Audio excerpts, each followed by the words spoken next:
Back here now at the new Central Library, joined by a person who may love books nearly as much as he loves outer space and all things Earth. Commander Chris Hadfield, thank you so much for joining us great here. To see you. And first and foremost, what do you think of the new library? Have you ever seen anything quite like this before? I've never seen a library like this.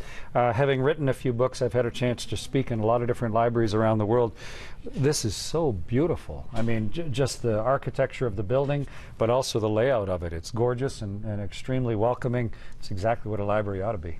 And it's not just when you get inside, too. Like, you walk up and it's a whole, it's like a new world out there. You know, something I did is I took Google Earth and I just started zooming in from space, looking down at the building, and it's so cool because it appears rising like a little jewel sitting there. It's really gorgeous to see. Now, you've authored 3 books yourself, but your love for literature started very young. Oh, I grew up in a family of readers.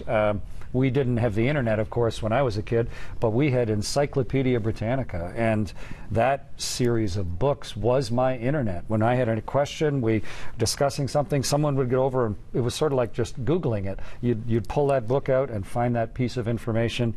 To me, grabbing a book is sort of the same as almost like telepathy, get into someone else's head and hearing some of the ideas that they had that they've done their best to share with you. So I think it's great to have a place like this to focus on exchanging information between people. And a children's book was your last outing. And why did you delve into that?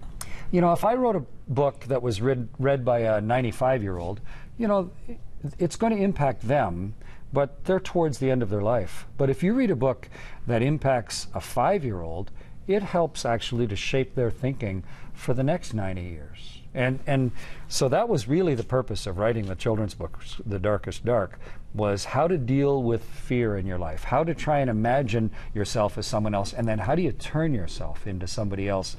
I think ideas are extremely relevant at all stages of life, but of course a place like a library allows a kid to get access to those ideas right when they're making some of their very first decisions, one of the most critical times of their whole life. And do you ever think you'd ever see yourself in a place like that, you know, and how you've become, you became very famous singing in outer space first and foremost, and how everything has sort of happened since then. How thankful are you to be able to send that message to people? I'm delighted to be part of the opening here, but you know, I never set out to have people know who I was. I just set out to try and do all those things I was when I was reading, you know, Arthur C. Clarke and Isaac Asimov as a kid.